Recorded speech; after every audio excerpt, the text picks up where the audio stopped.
P. And we will be recording this session, so just an FYI. But I'm here just to introduce our amazing presenters. I'm gonna let them introduce themselves and the presentation they have today, but welcome. Hi, everyone. Welcome to Writing Winning Scholarship Essays. My name is Denise Aranda Cedillos. I am an advisor with RAMP, the Reading, Advising, and Mentoring Program. We are excited for you to join us. We are in the middle of scholarship season. So October through November, December, and also a little bit into January, February, March are like really the time to be applying for scholarships. Last week, we had Exploring Scholarships, where the Office of Financial Aid and Scholarships came and spoke to our students about different opportunities that are available. We have the Bronco Scholarship Portal. There are a lot out there, and oftentimes they need people to apply. So you're welcome to connect with your own programs, be it RAMP, Poly Transfer, Bronco Scholars, Arches, EOP, for more information or additional guidance in applying to scholarships. But today we're going to talk specifically about scholarship essays. And I have my co-presenter, Christian. Good afternoon, everyone. My name is Christian Murillo, and I'm also an advisor with RAMP, the Reading, Advising, Mentoring Program. And today, again, we're talking about writing winning scholarship essays. If you have any questions during the presentation, you can type them into the chat, or you could also raise your hand, and we'll have time for questions and answers at the end as well. So you can participate then, or we'll share our emails at the end if you want to ask any questions a little bit more personal, or that maybe you think about afterwards. You could always contact us through the RAMP email or our personal emails. All right, so we'll get started now. All right, so when you're writing scholarship essays, you want to make sure that you do your research. Keep in mind who your audience is. So you have the scholarship committee that's going to be reviewing your essay. Find out more about the organizations or the people involved in the scholarship, such as their mission, their purpose statement, their goals. If it's a memorial scholarship, who is it named after and what did they stand for? Was it like community service, for example, leadership, involvement in their local area? What did they advocate for, and how does that tie into you and your goals? So you can speak directly to that in your essay. And also think of the reader's expectations. So if they're asking a question, make sure you're addressing the prompt. Make sure that you are reviewing for grammar, for clarity, and what the committee might be looking for in your response based on who they are and what they're asking of you. Yes. Okay, so you also want to make the essay more passionate and personal by answering this question, like, who are you? This is an opportunity to get to know you as a person, to get to know who's behind the application. So your essay is a way to introduce yourself without actually meeting face to face. So you want to consider these things. So you want to share about what you're passionate about. You could answer the question like, what is your story? What are your identities? What do they encompass? Who are you as a scholar? What identities inform who you are, and what do you want to be part of your academic journey? What are you passionate about? You also want to take some time to reflect and consider why you selected your specific field. So, for example, considering what your major is, why did you select that major? What are some goals attached to that major career-wise? So an example is you're a civil engineering focus with a focus on water quality. So then you can talk a little bit about what informed you to choose that path. You could also talk about your connection with certain mentors, and how do they influence you? Where you are at now compared to before, what has influenced your change, from time to time. Another tip is to talk about, for example, if you're first gen, like we're first gen week right now, but if you're first generation, for example, what led you to pursuing higher education, and how does that inform you as a scholar and as an individual? So that's another example.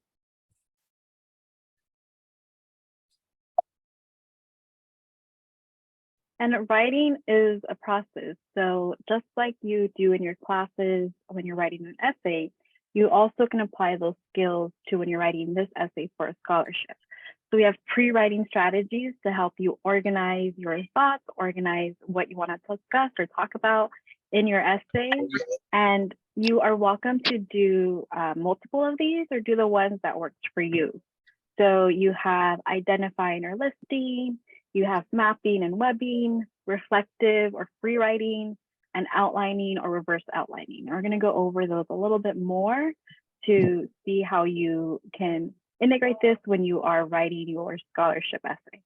Yes. So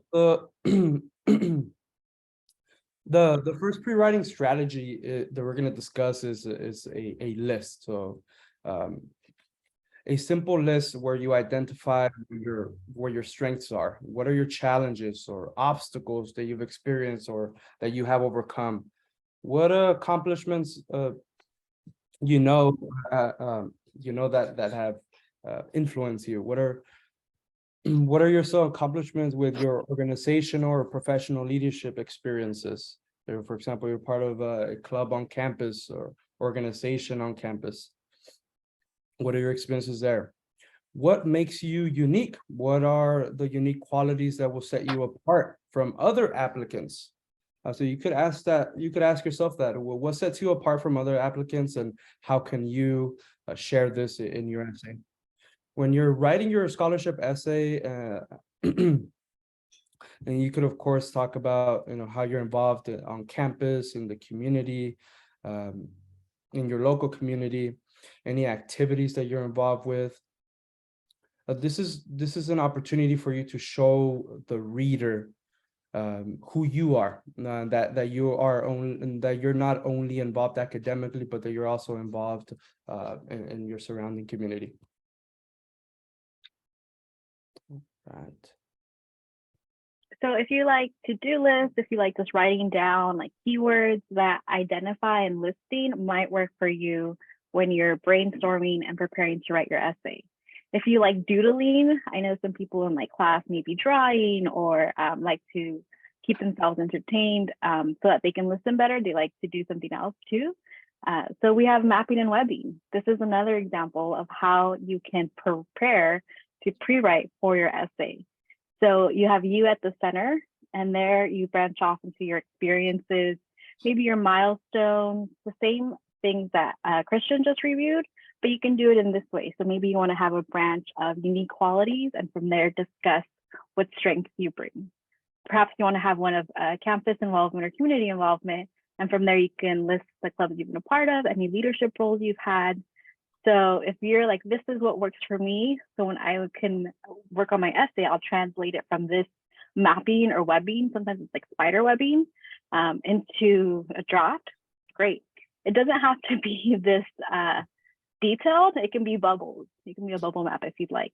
But if you want to take out color pencils and work on it this way, if that motivates you to start preparing your essay, more power to you. Yes.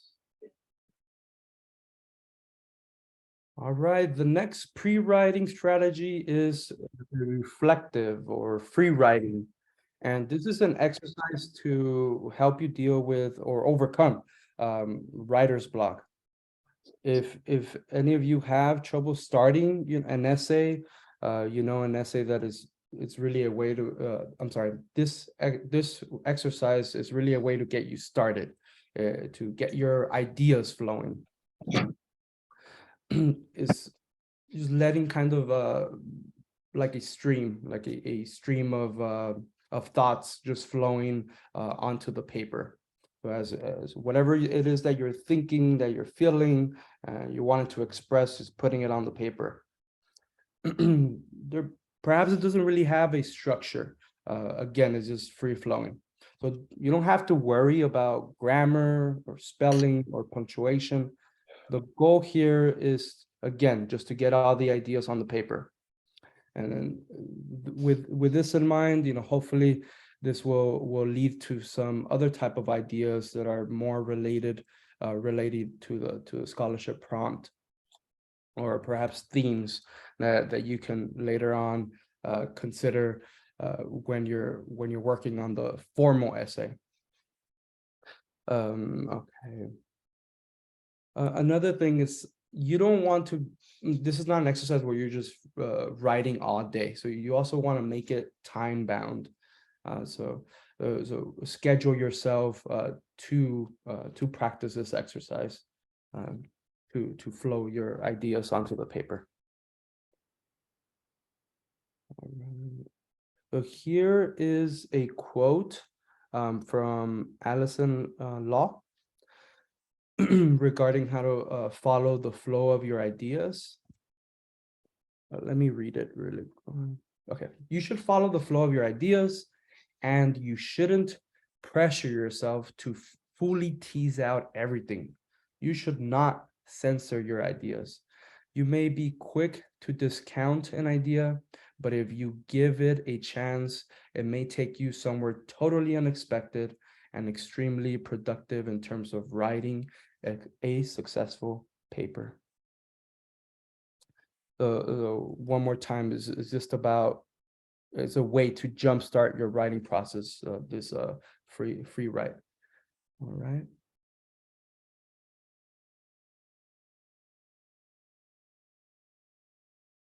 All right, so using the Zoom reactions, can you throw up like a thumbs up or a smiley if you've done an outline before for an essay for like English class or sociology? All right, we have Emmanuel, Karina, Elias. Awesome. All right, so you're already familiar with this. You're using the skills you've applied to your classes to write your scholarship essay. So another way to get organized and start drafting your paper is by doing an outline. And similar to how we mentioned, you can like create a list or you can do bubbles. You can create one with titles, subtitles under it, where you can discuss your major, your personal characteristic, or the other components that you want to include in your essay. And from there, you can include sub-components or subtitles that will help you build that paragraph. So if you're going to talk about leadership, that's great. Like maybe that's what the prompt or the scholarship committee is asking for. What are examples of your leadership? And you're going to include that in this outline for topic number 4. And you have subheading 1. What are your leadership skills? Give some examples. Did you volunteer? Did you lead your club? Were you on the e-board? Do you have a job where you maybe work with other coworkers and you led a project? So this can help you when you're strategizing what to write, or even if you're adding some structure to the previous pre-writing strategies. So let's say you free wrote for like 10 minutes and now you have a block of text. You're an outline, you can combine that so you can start organizing that text and putting it into your paragraph. And the Writing Center helps with any part of the writing process. So even if you have a free write and you want to make that into an outline, or you have an outline and you want to flesh it out more into body paragraphs, the Writing Center on campus, which you can go in person or remote, would be a great resource for that, or your advisor or whatever organization you're part of. We also have reverse outlines. So just like an outline kind of gives you a guide of what you're going to write, a reverse outline is a way to check to make sure that you stayed on topic. So what you do there is you have your draft and then you pull out like the keyword for the paragraph, and then you list subtopics like examples for that paragraph. This helps you to make sure that you haven't gone on a tangent. Let's say you were talking about leadership and all of a sudden you include an example about the struggle you face. Maybe it's not as related to that paragraph. You may want to give it its own paragraph. So you may want to just include a separate body paragraph about a struggle you overcame. Maybe that helped you develop your leadership skills. So it's a way for you to check and make sure that you're talked about what you said you were going to in your outline, and a way to clean up any or edit any of your responses to make sure that it's clear to the readers. Great. Okay, we also want to talk about organizing. So the first point here is to keep the prompt readily available for reference. So you could either put it on a post-it, or you could copy it and paste it on a Word document, or you can use to identify whether or not we use to identify whether or not we answered the question. It's just a way to constantly be referring back to the prompt to ensure that we're answering the question. It's a way to reference it continuously. Okay, let's see. Yeah, another strategy that I've used, when I used to apply to scholarships was, I would have two screens, or I would have it kind of in half. I was writing the essay on one end, and then split screen on the other end. I had the prompt. You could even go further and add a checklist next to the points that they're asking for in the prompt. So you, again, just to ensure that you're answering everything. That is something that I noticed when I reviewed scholarships last semester. Some individuals, we couldn't give them the full points because they didn't answer everything in the prompt. So as the reader, as those reviewing scholarship essays, we sometimes have to abide by these rules, and part of that is to see it whether you answer the prompt or not. All right, another tip here is to underline your thesis. So first, you want to compose your thesis, underline it. Again, making sure that it's consistent with what you're trying to answer. And you also like to underline transitions and topic sentences, and refer to your outline and reorganize if necessary. So you want to see an outline, again, as if it's a roadmap. And you're going to be referring back to that. It's another way to organize yourself. And then you could always go back and edit it to see that you're still organized, that it still flows, to see what's perhaps what could make the reader confused. So you do want to have something that seems is flowing, and that is understandable. All right. Let's see.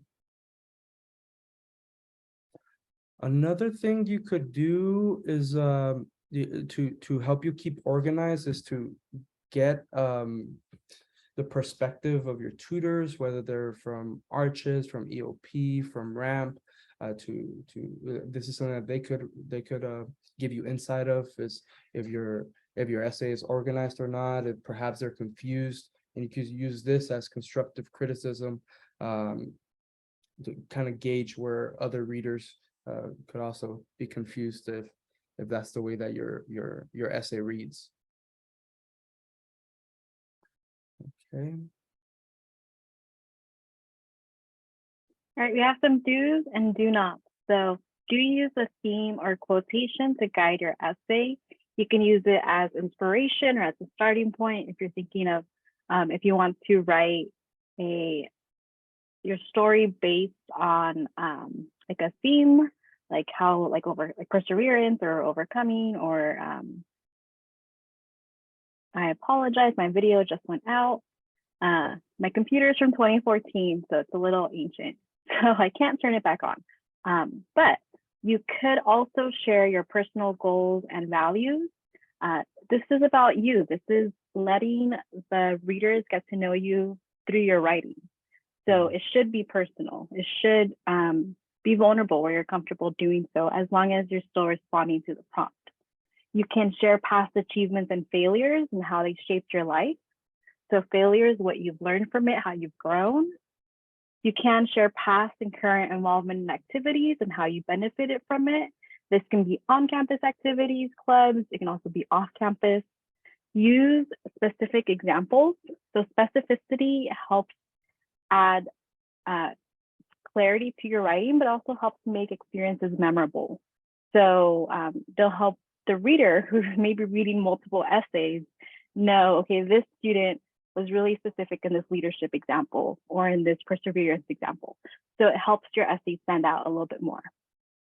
You can use chronological order to stay organized. So if you're telling a story, they can follow you along in that order that it happened. So it's a way to keep it clear and not confuse your reader. Definitely solicit feedback and revise, just like Christian was mentioning, so you can get feedback from your tutors, your peer mentors, the writing center, a friend, a colleague.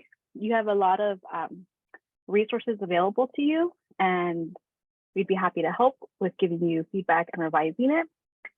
Write in active voice. So that is like, I wrote this essay, versus passive voice, which is this essay was written by me. A way you can test this is the zombie rule. So a passive voice gets doesn't have a person taking ownership for it. So for example, if someone, like a kid, breaks something and they're like, oh, it fell or it was dropped, if you can add by zombies at the end, then you know that it's in passive voice. So it was dropped, who knows, instead of Liam dropped the vase, for example. Do not repeat information that's already on the application. So no, see resume, or don't be repetitive in something that you've already answered before. Don't overly praise yourself without evidence. So don't say, I'm great. I'm sure you are, but show it. So support it. You're great because you are first generation and you're navigating this by yourself and you're succeeding and connecting with resources, for example. Don't write about controversial topics. We just had an election day, and politics and religion can be very controversial. You don't know who will be reading your paper, who will be on the scholarship committee, and where they stand on controversial topics. Because of that, you don't want to have biases play into your scholarship review. So unfortunately, we all have biases, and you don't want to stand on one side of a controversial topic and have a reviewer have an unconscious bias about that topic and not go along with your essay because of that.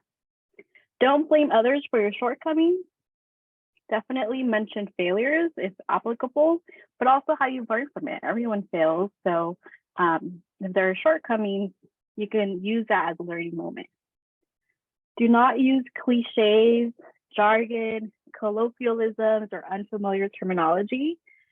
Cliches are overused, like since the beginning of time, or everyone knows. So avoid that, because their scholarship committees are reading so many essays, they may just roll their eyes if there's something that is not original.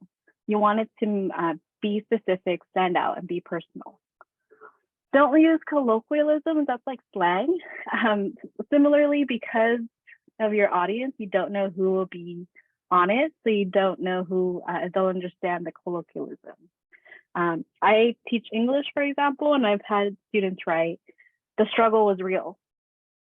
That's a colloquialism, so I may not be familiar with that. So even if you speak like that to maybe peers, if there are people from different generations, they may not be familiar with what you are intending to write. And this is where like mentors or tutors or advisors can come in to help identify colloquialisms and kind of translate them into different terminology. Don't recycle your essay if you're reapplying. So if it's the same person on the committee, they may say, I read this last year. This person hasn't put effort in updating it to what they've accomplished in the past year. So don't recycle your essay. You can revise it. You can add examples and update it, but don't use the same one. Don't use absolute language like always or never. I always do this. I never do that.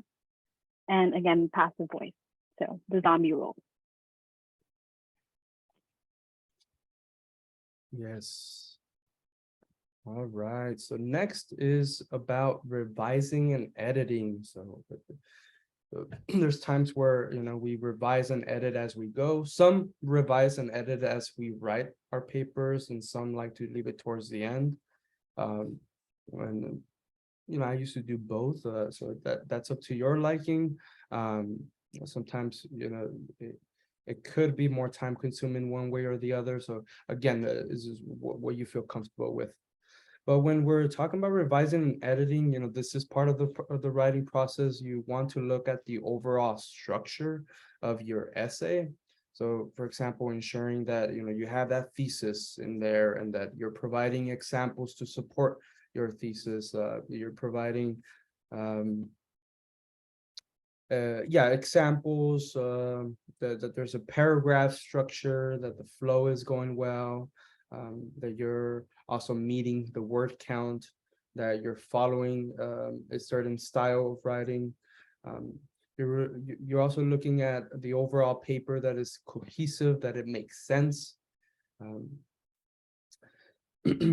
that's the overall structure, and then you could also go in a little bit into the essay and look at it from the sentence level. So look at the sentence by sentence, word by word, looking at the spelling, your grammar, your punctuation, your tone, your word choices. So this is looking at synonyms, perhaps ensuring that you're not repeating the same word many times throughout the essay. So you could select different word choices for the same meaning. When you're revising, you'll also notice whether a paragraph doesn't necessarily fit in, it's kind of off.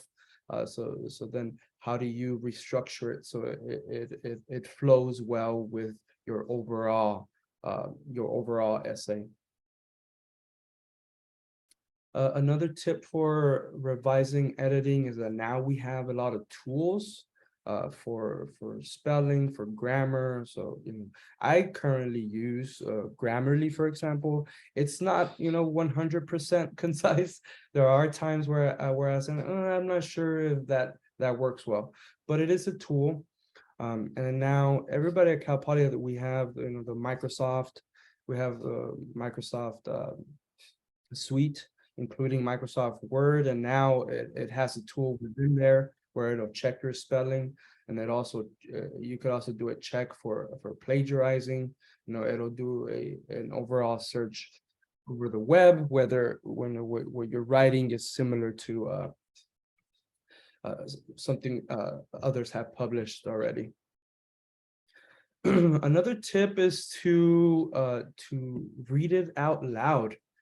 So there's many times, for example, where I read something that I've written, and silently, and I miss that I'm repeating a word, or that I'm missing a word, and when I read it out loud, then it's easier to notice it. So you could either read it back to yourself, or you have someone that is is helping you out, and you can read it to them. So that's another tip there. Yeah, so the double words I already talked about. All right, so I think that's about it here. And so the last step is when you finalize and proofread it. So I think Christian just touched on some of these. You can proofread for one ever at a time. Reading out loud, one tool I like to use is Google. You can have Google read your paper to you. So you copy and paste it and have Google read it to you. And that will show you if you maybe like mistyped a word, or use different words with another, or even omitted. Sometimes you might be thinking really quickly and typing quickly, and your fingers don't keep up with your mind. So you might skip a word. I know I've done that. And so I meant to include a word and I just didn't. And Google, when you're hearing it back, you can identify areas where that may have happened. So you can use that while you're putting it on. You can put it on, have it read it to you while you're taking notes, while you're doing errands, and then make notes of what you need to go back and correct.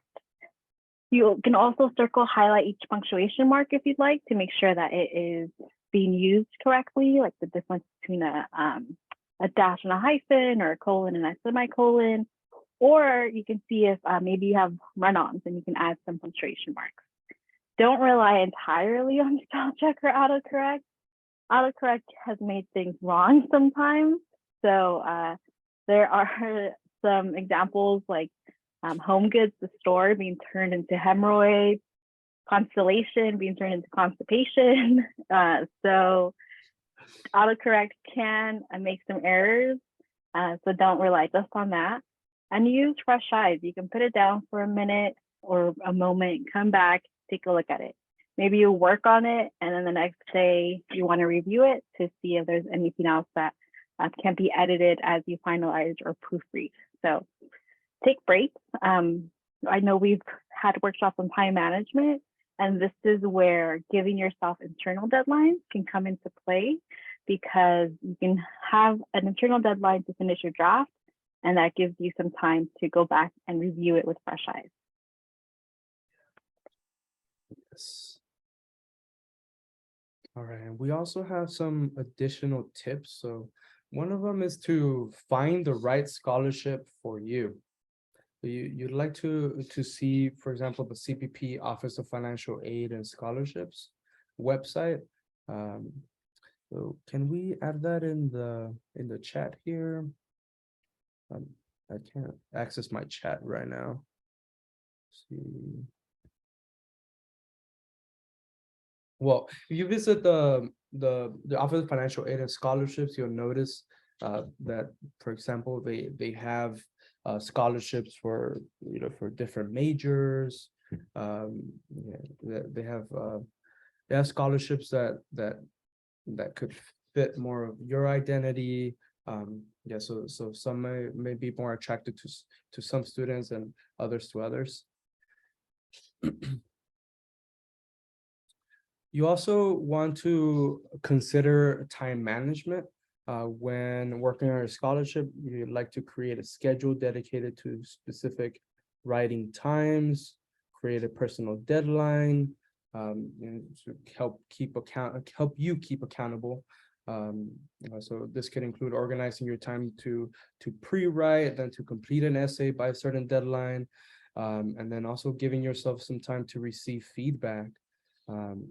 So this is something that we don't advise you to leave to the last minute, because those who are giving you feedback also need some time to add to their schedule, to their busy schedule to provide you feedback. Right, so you also want to write early in order to give you more time to proofread and edit accordingly. As we mentioned before, use your campus resources. So again, whichever program you're part of, or you're part of multiple programs, you can get a check by tutors, or you could have peer mentors, or even your advisors. We could fit in some time to again give you those fresh eyes to review your essay, and you get different perspectives, different feedback, and then you take them as you go.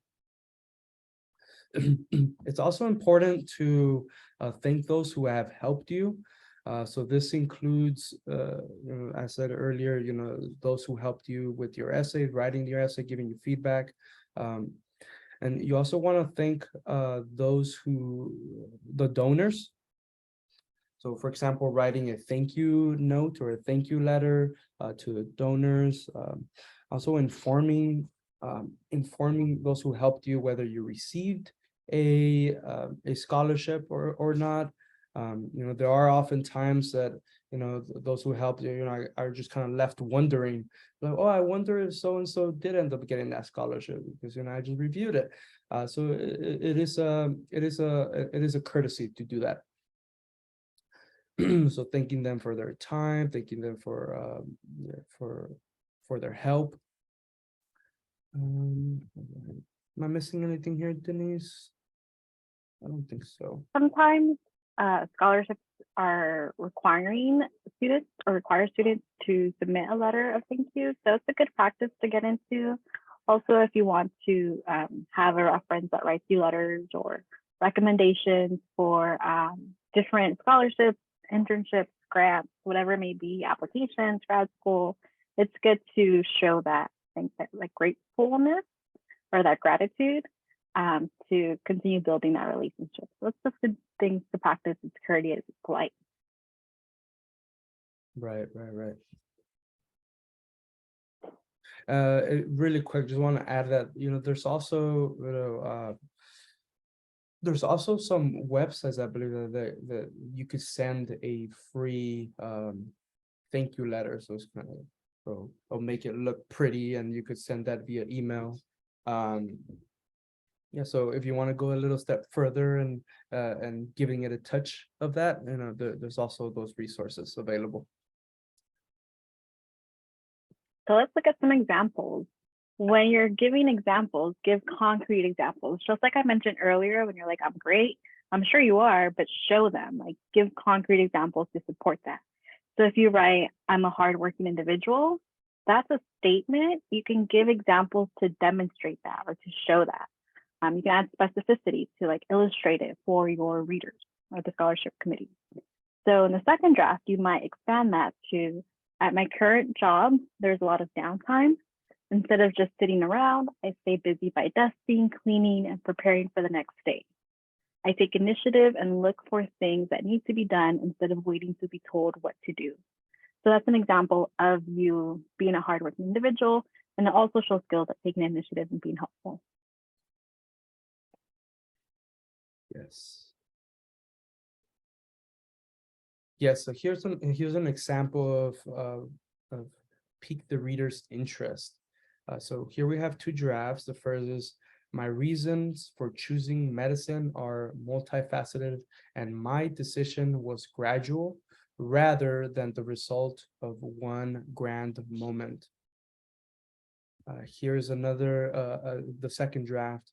Unlike most people who spend their Christmas Eve at malls or on vacation, I spent mine moonlighting as one of Santa's elves at Children's Hospital, Los Angeles. All right, so here are two drafts, and you'll notice the example that actually let's to the viewers here, attendees here, yeah, which one piqued your interest, and if you could share why. If we could add that in the chat, which one piqued your interest and why?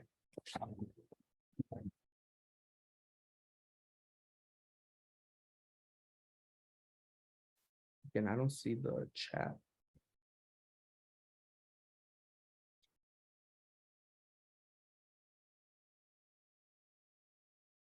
Yeah, so we have Christian saying second, Romy, Martha, second one, Guadalupe, Shandy, second, Karina. Yeah, all right, cool.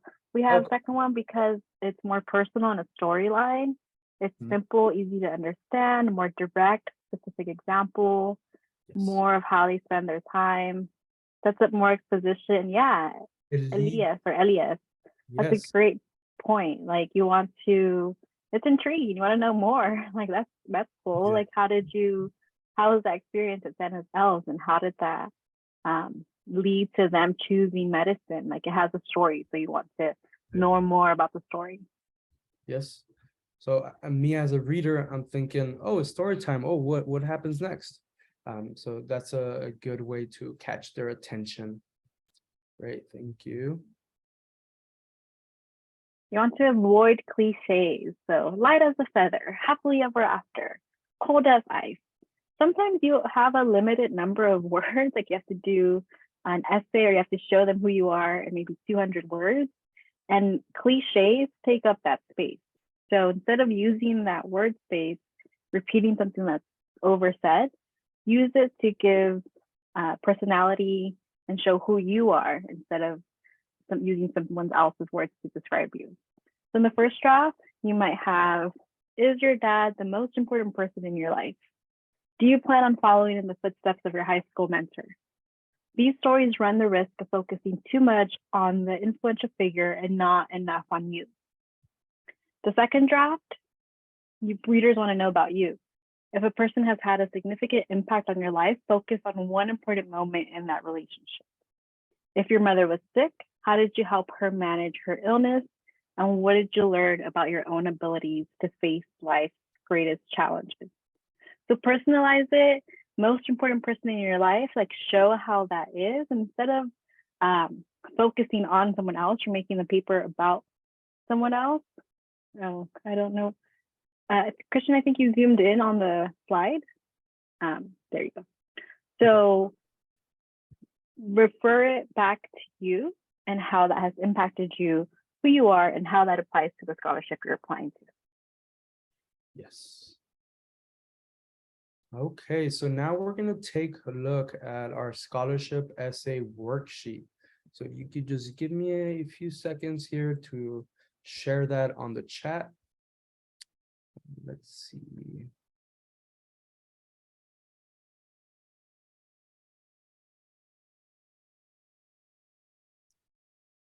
Right. While Christian's doing that, I'll share the screen. Let me see here. Okay, so we're going to put a link to this in the chat, and you can follow along and also refer to it when you are working on your scholarship. So this is a way to get started. You can organize your body paragraphs here by listing, for example, your goals, accomplishments, experiences, and what makes you unique. Different scholarships may have specific questions, but this is a way to get started as you are answering general questions or looking at what you want to write about in your essay. One really helpful part I like of these worksheets are the action words. So instead of saying, I did this, you can use different verbs that have action behind it and add some variety and intrigue to your paper. So I moderated a panel. I was promoted after a year. I arranged or analyzed. This is actually really great to use for resumes too. So adding variety when you are in the drafting and editing process to see where you can go back and still have your meaning, but make it less repetitive. We have the second worksheet too, where you can also, it helps organize your essay. So you have your introductory paragraph, your thesis statement, you are considering who you are, what makes you unique, your worldview. So you're showing who you are to the committee through your essay, and this helps you get organized with that. And here's a suggested basic outline. So your intro, body paragraphs, it's like a 5-paragraph essay, your conclusion, and then remember to send a thank you to the committee. So we have some time for any questions that you may have. You can unmute yourself, raise your hand, type it in the chat. Yes, and also just wanted, for those who didn't see the chat really quick, I shared it in the chat, and it seems like many of you are able to open it. So you could use that to help you organize your essay and draft your essay.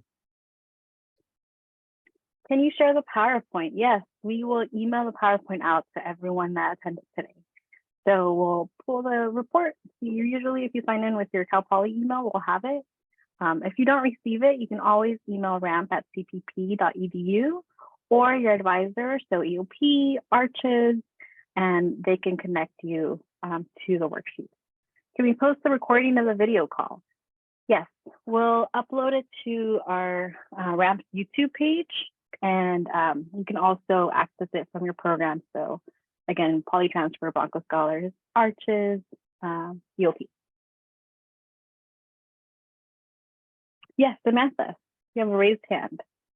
Oh yes, I have a quick question. So the Cal Poly Pomona Scholarships website, they have scholarships that are outside links. Those are safe, correct? Like they're not scams? right? Yeah. If it's on Cal Okay. Poly's website, on the financial aid website, they are safe. It's a great question to ask anytime you're applying to a scholarship. They reviewed some of it last week, but general rule of thumb, if they ask you to pay, that's not a scholarship you want to apply to. But there are some resources like the Hispanic Scholarship Fund, for example, that are outside scholarships that can help you as you're applying to different scholarships. So good thing to search, make sure it's legit. And you can always contact the Office of Financial Aid and Scholarships too, and they can assist you with that or your respective program. Thank you. Yeah.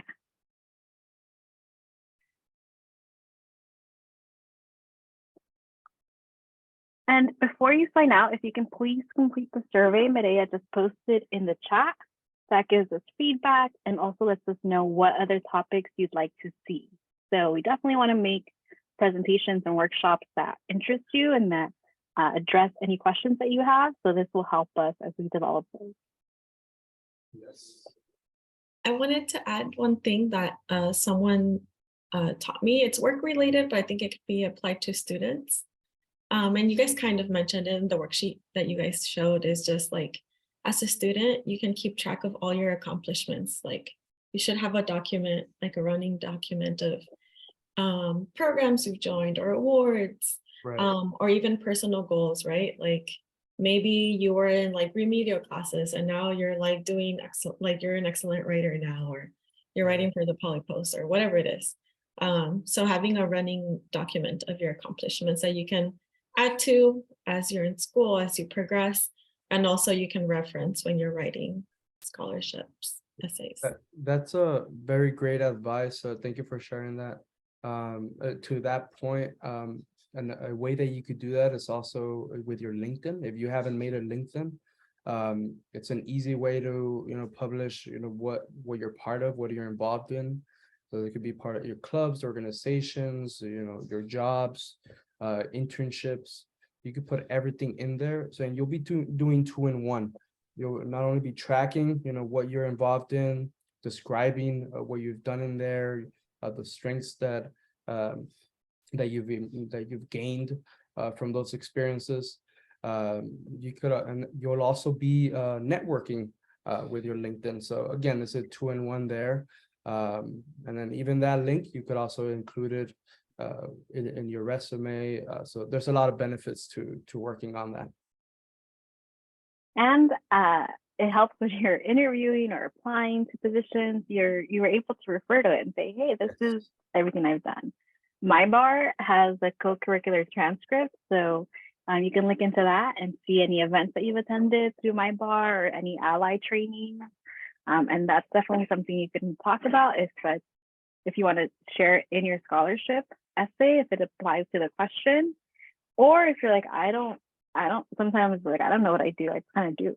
If you talk to friends or family or peer mentors, advisors, we can be kind of a mirror and reflecting what we've seen. So yeah, you're on this board, you're on this e-board, and you did this project where you created a rocket and you launched it, or you're really helpful with your peers. I've seen you in the area helping people register for classes. Like that's a great skill to have. So you can talk to someone and kind of have a sounding board as you try to brainstorm ideas and see who you are, so you can then share that to the committee. Yes, wonderful.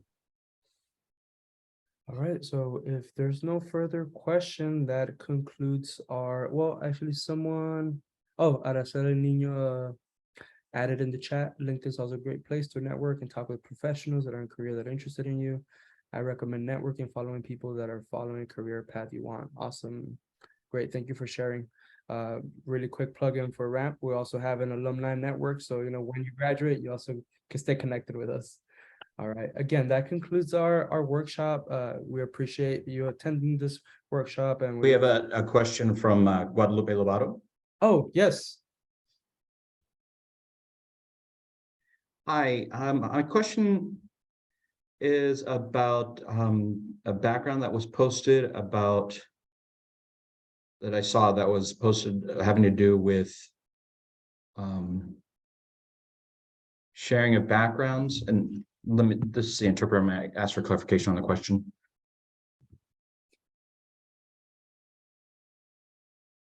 There was an image that said first generation, sharing about that required before we apply for a scholarship.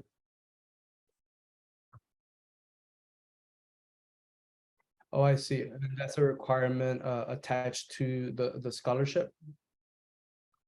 Saying if you are first generation to apply to the scholarship type of prompt. Yes. Yes. Yes, so that scholarship is tailored and focused to first gen college students. So that would be a requirement, and so that would be part of the prompt. Again, when we talked about addressing what's in the prompt, that's something that could guide you. So again, what is part of your first gen experience? What are some so for example, talking about obstacles that you have to overcome or strengths that come from being first gen. What are the experiences that might be unique to you being first gen college student? You could even bounce ideas off with other, with fellow students who are first gen, talk about some similarities, some differences in your story. But again, this will guide your essay and it'll make it stronger. Did I answer the question? Yes. Yes. Okay, great. Thank you. All right. Great. And we have a question in the chat too from Christian. What do I do if I haven't done any activities or consistent activities outside of regular classes? And two, if I don't know what career I want to have? Great question. So yeah, students are busy. Classes keep you busy too. And you may be focused on just doing well on classes and having a good GPA. So you don't have to be involved in a bunch of activities to have to be able to apply to scholarships. A lot of them may mention like leadership skills or soft skills or community service. And we can work on seeing where you have met that. Maybe you have younger siblings, so you can talk about leadership then. Maybe you can have leadership in the classroom if you're maybe forming study groups or doing study buddies or the class Discord. You can do, if you're the programs you're involved in right now. So you may be in RAMP or Bronco Scholars, Poly Transfer, Arches, EOP, those count. That counts as an activity. So you don't need to be super on an e-board and leading meetings. And this is where talking to someone that knows you can help you identify what you can include. Right. And Christian, did you want to do the second one if you don't know what career to have? Yes. Okay. So kind of piggyback on what Denise had mentioned for the first question is you could also think about it as what are some experiences, for example, like attending this workshop. So framing it as you attend, academic success workshops hosted or presented by this program that you're part of. So you could also write it in that way where you're including that you are involved in certain activities relating to academic or extracurricular. Okay, to the second question, if I don't know what career I want to have, but so you're unsure about that, and that's okay. That's why there's also we also have programs and tools on campus to talk about that. So for example, the Career Center, they could talk to you about what can I do with this major, like what major you have, having that discussion. And is the question more of if there is a prompt, a scholarship prompt asking you about the career? As I wanted to. Christian, if you could, oh yes, okay. So you could be honest, you could be honest in terms of what you're seeking. So that's an idea there. You could be honest in terms of what major what themes are you exploring, what career paths are you exploring? Do they follow a similar theme?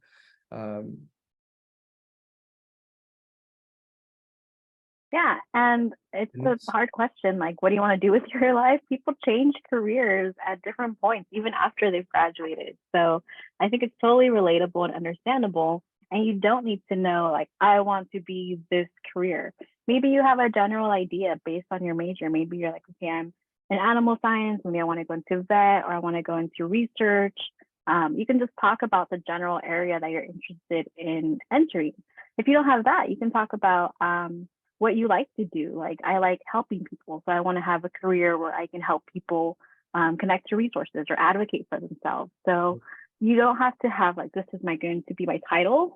Completely fine to apply. Like Vanessa mentioned in the chat, definitely apply. Don't take yourself out of the running because sometimes there's scholarships that don't get enough applications. So being honest and not letting that stop you from applying.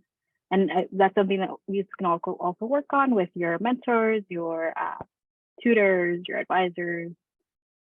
Christian wrote to speak about what you're passionate about. And then we have another question from Needy, from pronouncing that okay. How to describe a career break in the essay. Well, you want to make sure that you need to write about that. So answer the prompt. If the prompt asks you to talk about your career or asks you to talk about your employment history, then you can address it. But if it doesn't, if it asks you to talk about like leadership or something else, you don't even need to address a career break in the essay. But if it does, you can mention what you did in the break. So did you take more classes? Were you a full-time student? Was it during the pandemic where a lot of people were on career breaks, everything was kind of hectic? So it's not a drawback or it's not like a deficit. It's life, and it's just explaining and sharing. And what did you do instead? How did you continue to develop your soft skills in that time? So you can describe that. You might have needed to take a break to focus more on classes, and that's understandable. So as long as you are honest and address it, and we can again help with that with your resources, definitely include that if it's necessary. Yes. And Vanessa also is encouraging students to just apply. Vanessa mentioned that she's been on one scholarship committee before, and maybe about 10 people applied in total. So let's suppose they have available funds for 15 people and only 10 people applied, then it's very likely that they're all going to receive it, and perhaps they might increase their initial funds that they were going to allocate to each scholarship. So that's something to consider as well. Yes. And we also are having a workshop next week on Prepare Now for Your Future Career. So that's Tuesday, November 15th. If you want to, that's going to be by I believe the Career Center. So great resource. You can hear it directly from them, how you can prepare now and address things like maybe working in a field that's not related to the one that you want to go into, how that's transferable. Yes. So we have questions. I think do we have to highlight the achievements regarding our passion, or do we have to highlight in general achievements? Like Laura mentioned, it depends on the scholarship essay prompt. Right. And you can like achievements are great, so you can work them where you're highlighting your achievement and kind of just fine tuning it to answer the prompt. So you want to obviously have that prompt to refer to, like a sticky note or the top of your essay draft, to see, okay, if you want to talk about this achievement, great, let's work backwards to see how we can have it address the prompt. Lots of like room for flexibility in your writing, in general. Do we have any other questions? Well, thank you for joining us. Please complete the survey. If you scroll up in the chat, there's the link. And if you do think of any other questions, you can always connect with the program you're a part of, or email Christian or myself. Yes, and there was 2 additional questions, and Laura responded to those, Nav and Christian. So yeah, so please visit the scholarships website, CPP website. And again, feel free to ask us any further questions via email. All right, thank you. Thank y'all. Great job. Thank you. Okay, thank you. Bye-bye. Bye.